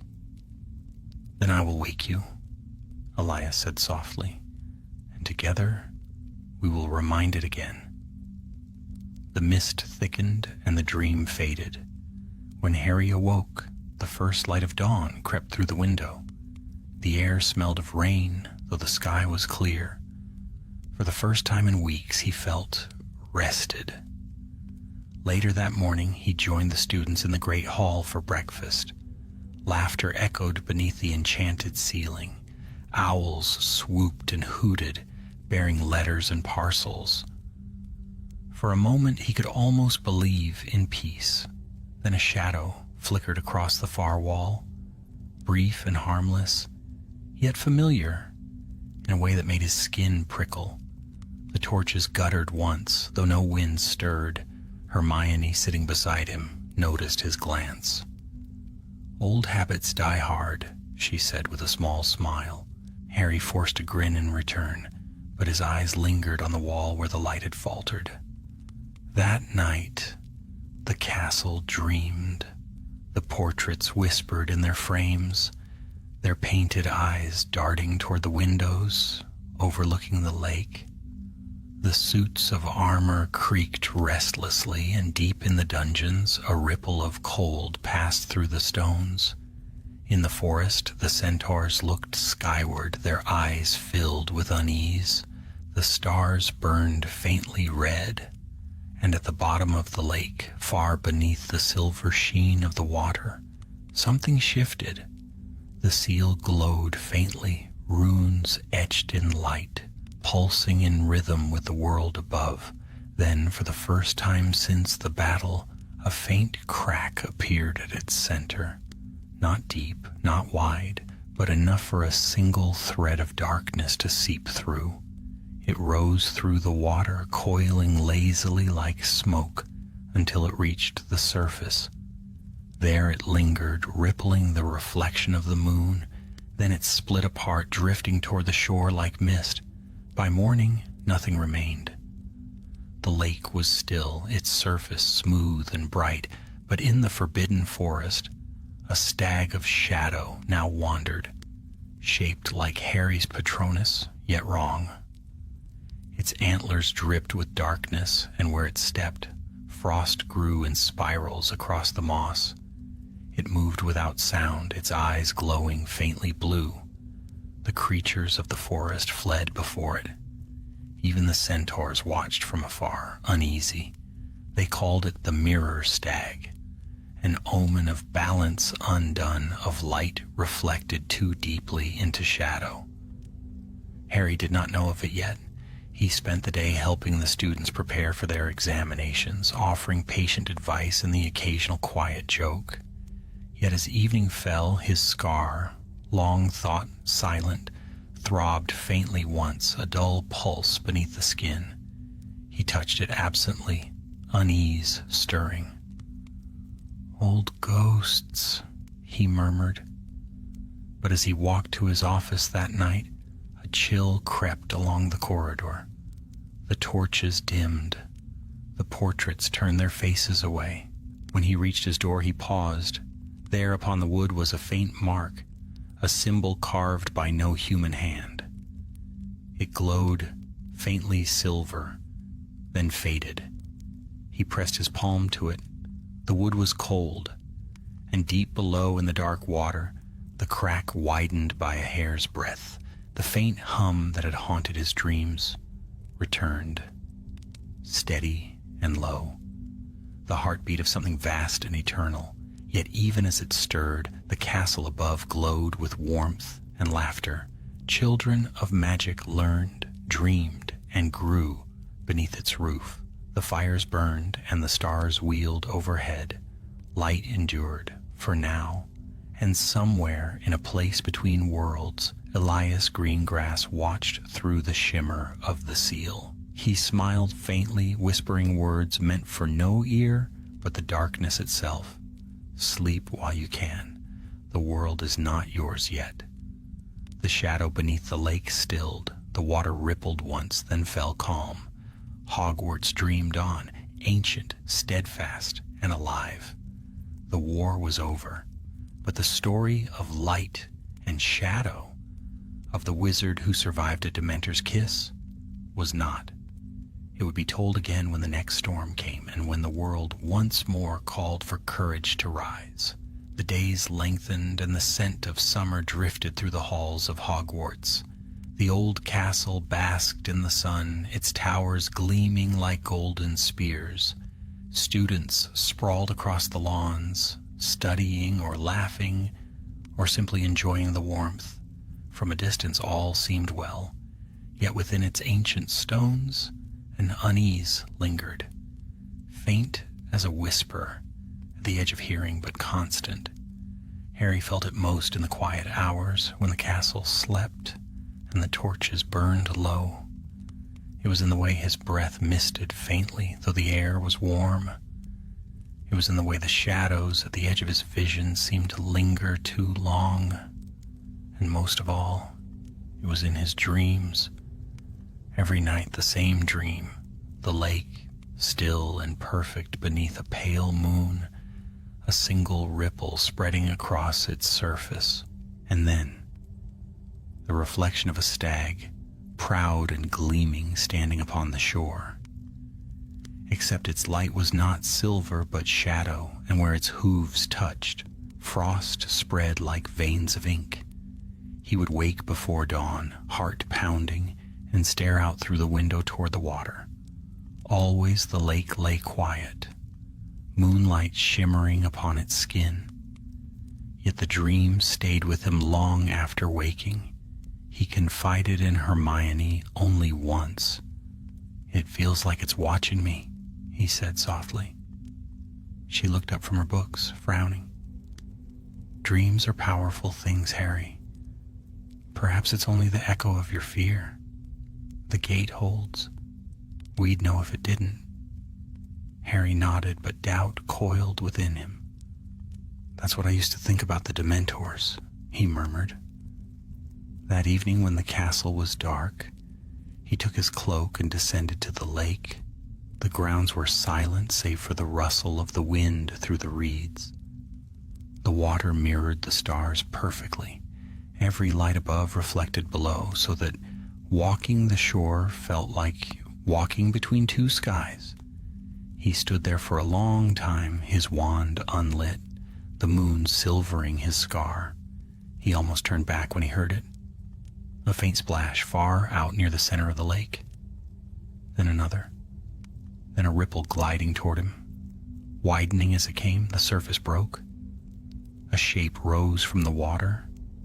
Antlers first, then the long, proud neck of a stag. It gleamed, not white but black, as if carved from the night itself. Water streamed from its flanks, and its eyes glowed with cold blue light. Harry did not move. His wand rose slowly, but his heart clenched with strange recognition. "Who are you?" he whispered. The creature stepped onto the shore. Its breath steamed in the air. When it spoke, its voice was like wind over ice. "I am what remains of you." Harry's throat tightened. "No. I am the echo of every shadow your light cast. You sealed the darkness with your soul, and it found shape in me." The stag lowered its head. Its antlers brushed the earth, and frost bloomed where they touched. "The seal weakens, Harry Potter. The gate hungers. Each time you dream, it drinks from your light." Harry's voice hardened. "Then I'll fight it again." The shadow's eyes burned brighter. "Can you fight yourself?" The air trembled. The creature lunged, not in anger, but like a mirror rushing to meet its reflection. The world spun. Harry staggered, the cold biting through his chest like a blade. Images flooded his mind. The night of the battle, Elias's last words, the roar of the collapsing gate, and through it all that heartbeat, slow, steady, endless. The stag spoke again, softer now. "It remembers what you are. It waits for you to forget." The mist rose, swallowing the creature whole. When it cleared, the shore was empty. Harry fell to his knees, gasping, his wand dim in his hand. The frost, where the stag had stood, melted away, leaving only damp grass. The sky above was bright with stars, serene and untroubled. He did not tell anyone what he had seen. Over the next weeks, the changes were small but unmistakable. The weather grew colder, though it was midsummer. The portraits whispered of strange sounds in the dungeons. The ghosts, even nearly headless Nick, kept to the upper halls, avoiding the lower corridors that faced the lake. One night, a fifth-year Ravenclaw girl vanished for 2 hours. When she was found wandering near the shore, her eyes were blank, her lips blue. She could not speak for days. All she said when she finally did was one sentence: "The stag told me to run." Hermione redoubled the wards around the grounds. The professors took turns keeping watch. but nothing more occurred. Nothing visible, at least. And still Harry dreamed. Elias appeared more clearly now. He stood upon the same mirror lake, his form flickering between light and shadow. "It's begun," he said, voice like the toll of a bell. "The seal cannot hold without a balance. You must find the vessel." "What vessel?" "The world remembers through those who carry both its faces, the light within you and the dark within your reflection. They are one. One must give to save the other." Harry took a step closer. "Elias, tell me what that means." But the vision shattered. He awoke to the sound of thunder. Rain lashed the windows, though the sky above had been clear when he'd gone to bed. He dressed quickly and went to the window. The lake was glowing. Not faintly, not with the pulse of buried magic. It blazed with blue fire, light rippling across the water's surface. The reflection of the moon was gone. In its place swirled a great spiral of light, as if the heavens themselves had fallen into the depths. Harry ran. By the time he reached the shore, the others were already there. Hermione, Neville, McGonagall, their wands raised against the storm. The light from the lake washed over them, filling the air with the scent of ozone and ice. "It's trying to open again," Hermione shouted. Neville pointed. "Look!" Shapes were rising from the lake. Hundreds of them, not Dementors but silhouettes of light and darkness entwined, faces blurred, eyes burning faint blue. They drifted across the surface like lost souls seeking form. McGonagall's voice rang out, fierce as ever. "To arms!" The professors of Hogwarts, the old guard and the young alike, gathered upon the shore. Their wands shone with 1,000 colors, magic weaving a barrier of pure radiance across the water. Harry lifted his wand. His stag burst forth, blazing silver, meeting the ghostly figures as they surged. The air shook with the clash of light and shadow, and somewhere beyond the veil of storm and magic, a whisper rose, soft, patient, eternal. "Balance, Harry, choose the vessel." He understood then the reflection of the stag. His own shadow, his own echo, was the bridge. If he destroyed it, the gate might close forever. But if he failed, the darkness would pour through unending. The storm screamed, the water boiled, and Harry Potter stepped onto the lake, walking toward his own reflection. The figure waited for him, eyes calm, antlers gleaming like onyx. "You cannot destroy me," it said. "I am what remains when the light fades." Harry raised his wand, his breath steady. "Then I'll bring you with me." Their voices joined, one light, one dark, and the world split with white fire. When the dawn came, the lake was calm once more.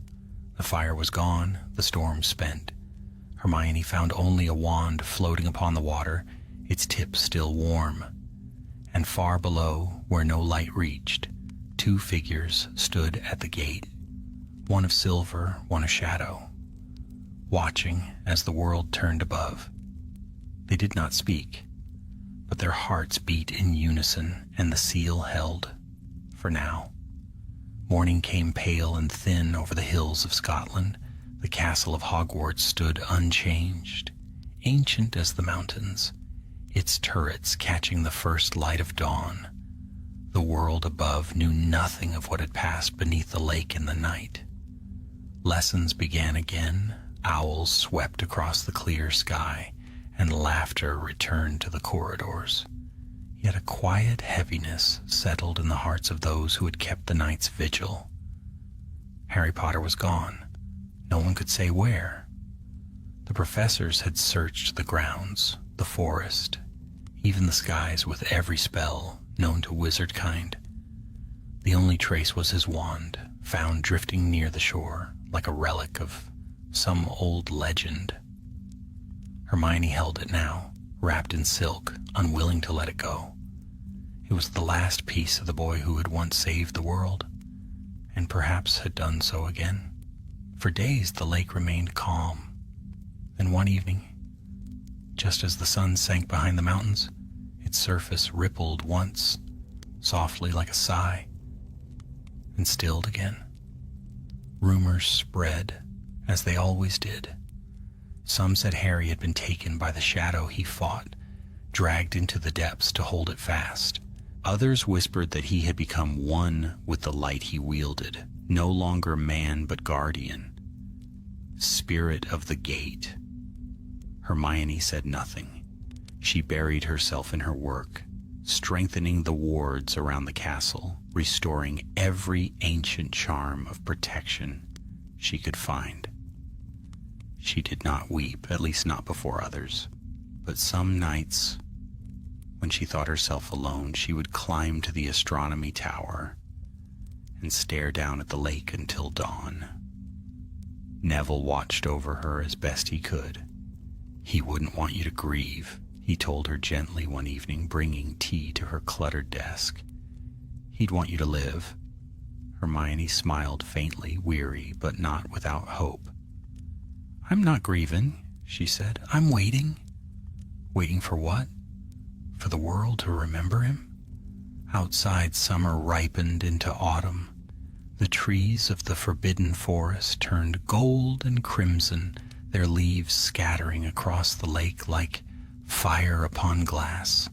The students grew bolder again, their laughter bright as the wind. Life, as it always did, continued. But strange things began to happen in the forest. Hagrid was the first to notice, branches bending though no wind stirred, footprints in the frost that led nowhere. Once, late at night, he swore he saw a silver light flicker between the trees, moving swift as a deer, vanishing when he called out. Soon others saw it too, a stag of pure light, antlers shining like the moon. It never approached, never lingered. It simply watched. When word reached Hermione, she set down her quill and rose without a word. She found it on a night of heavy mist, when the moon was only a pale smear in the sky. It stood upon the far shore of the lake, its reflection perfect upon the still water. The sight of it stole her breath. The grace, the calm, the sorrow in its eyes. Harry, she whispered. The stag tilted its head. For an instant she thought it would come closer, but instead it lowered its antlers to the ground, tracing a faint line of silver fire in the grass. Then it vanished into the mist, leaving only the faint glow of that mark behind. Hermione knelt and touched the light. It pulsed beneath her fingers, warm as life itself. In its heart she saw a memory, not an image, but a feeling, courage, sacrifice, peace. She smiled through her tears. I know, she murmured. You're still here. Word of the apparition spread quickly through the castle.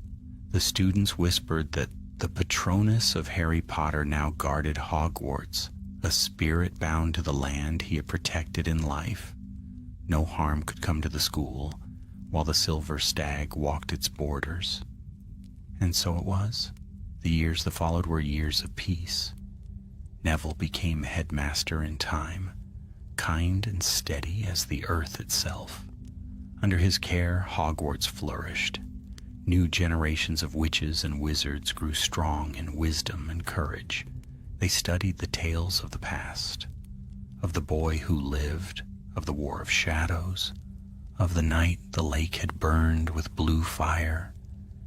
And though they could not imagine such times, they carried those lessons within their hearts. Hermione never married, though she was never lonely. She remained at the ministry, then returned to teach defense against the dark arts, a subject she reshaped into something new, something built upon compassion as much as strength. She told her students that light was not the absence of darkness, but its answer. Sometimes when the nights were quiet and the stars burned clear, she would walk alone to the edge of the lake. There she would speak softly, as though to a friend unseen. "You did it, Harry," she would say. "You gave them peace. You gave the world another chance."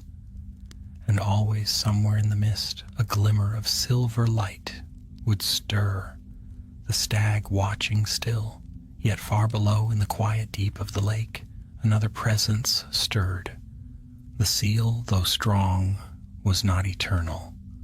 The heartbeat of the world pulsed faintly against it, soft as the turning of time. Elias Greengrass still watched from beyond, guardian of that endless threshold. He felt the ripple of the years, as one might feel the tide upon distant shores. The gate whispered to him in dreams, tempting, testing, waiting. He smiled, weary but steadfast. "No," he said to the dark, "not yet. The light still holds."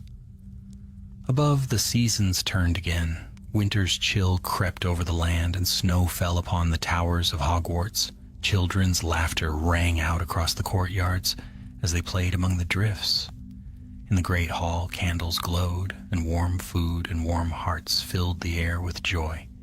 And through the tall windows, the lake shone silver beneath the moon, calm, eternal, and secret.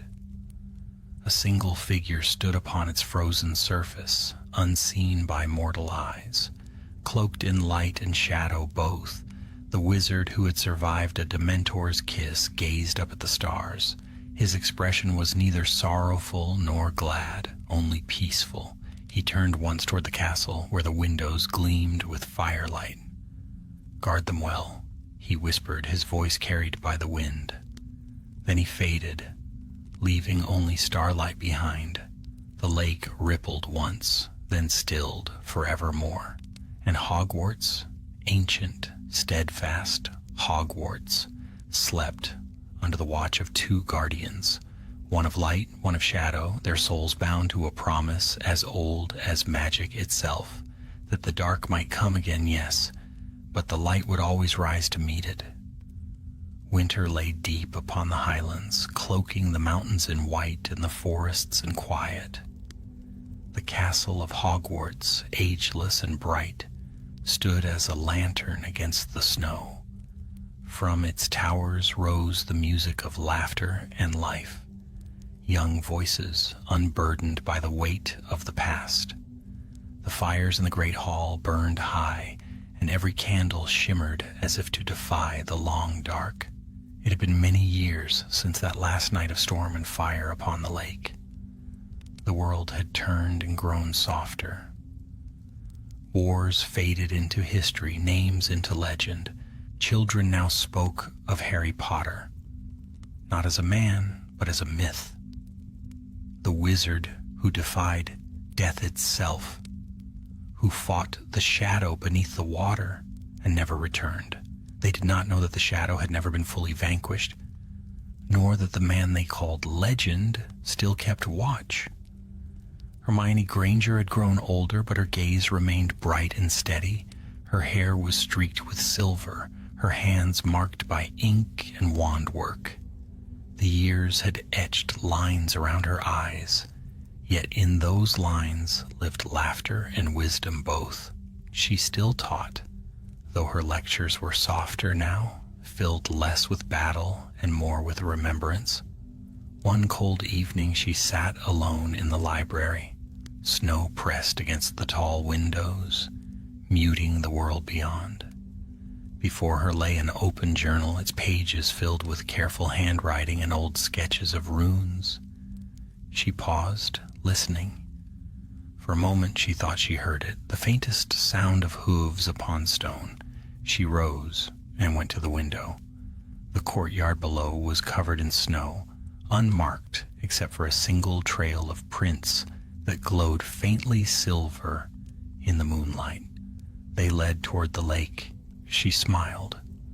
"Always on the same night," she murmured. "You never forget." Drawing her cloak tight, she left the library and walked into the night. The path to the lake was silent save for the whisper of snow beneath her boots. The moon shone full, its reflection a pale disk upon the frozen water. There, upon the ice, she saw it, a stag made of light, still and watchful. It turned as she approached, and though it had no voice, she felt his greeting as clearly as speech. "Harry," she whispered. The stag stepped closer, its breath rising in a mist of silver. The air around it shimmered, and for an instant the figure of a man stood where it had been, tall, cloaked, his face half in shadow. His eyes were gentle and tired. "You've stayed long," she said softly. His voice came like wind through the reeds. "As long as I'm needed." "The world has changed, Harry. It's safe now. You gave it peace." He shook his head. "Peace is not the end, Hermione. It's the breath before the next struggle. Magic endures, and so does what seeks to twist it." She looked toward the dark water beyond the ice. Beneath the moonlight, she could see faint lines, runes glowing deep beneath the surface. "The seal still holds?" "For now," he said, "but it fades with the generations. One day another will hear its call. Then what happens? Then another will stand where we stood, and they will have to choose." She nodded slowly, her breath misting in the cold. "Will they see you?" Harry smiled faintly. "Only if they believe in what they can't see." The wind rose, stirring the snow. The stag's form wavered once more, and then it was gone, leaving only the shimmer of its tracks on the ice. Hermione lingered a moment longer, watching the stars reflected in the frozen water. Then she turned and walked back toward the warmth of the castle. That night as she slept, she dreamed of the old days, of laughter beside a crackling fire, of battles fought and won, of friends who'd gone ahead into the silence. And she dreamed of a young boy with a lightning scar who had carried the hopes of the world on his shoulders and never faltered. In the dream, he turned to her and said, "You did well, Hermione." When she woke, the dawn was breaking over the mountains. Years passed, and the world changed again. Hermione's chair in the classroom stood empty. The portraits along the staircases whispered softly of her passing, and the whole school gathered to honor her. They spoke of her wisdom, her courage, and her heart, the brightest mind of her age. After the service, Neville walked alone to the edge of the lake. He was old now, too, his hair gray, his face weathered by years of teaching and tending to the earth. Yet as he stood there, he felt young again. He spoke into the still air. "They're all gone now, Harry. You, Hermione, Ron, all of them, but Hogwarts is still standing. You'd be proud." The wind stirred, gentle and warm despite the snow. The reflection of the moon rippled, and there, for a heartbeat, Neville saw it. A silver stag standing upon the ice, and beside it a figure with a wand raised high, watching the dawn. Neville smiled through his tears. "Keep watch a little longer, old friend. The world still needs you." The figure raised its hand in silent farewell, and then the light faded. Time passed, as it always does. Centuries turned. New headmasters came and went. The names of Harry Potter and his friends became legend, carved into the history of magic itself. And yet, on certain winter nights, when the air is cold and the lake lies still, students still whisper of a glow that moves across the water. A stag of silver light, its hooves silent, its eyes kind. They say it appears only to those who are lost, or afraid, or burdened by choice, It walks beside them until the dawn, and when the morning sun rises, they find courage waiting where fear once lived. No one has ever captured it. No one has ever proven it exists. But every few decades, when the mist rises over the lake and the stars burn bright above, an old legend stirs in the hearts of those who still listen. The story of a wizard who faced death not once but twice, who fought shadow with light and mercy with strength. The wizard who survived a Dementor's kiss and whose soul became the shield of the world. They call it the Patronus of Hogwarts, and beneath the ancient waters the gate lies quiet still, sealed by courage, guarded by friendship, dreaming in silver. For though the world changes and ages pass into memory, one truth remains. Light and shadow walk together, and hope, once kindled, is never truly lost. And somewhere in the depths of time, the wizard who lived smiles, for the world he saved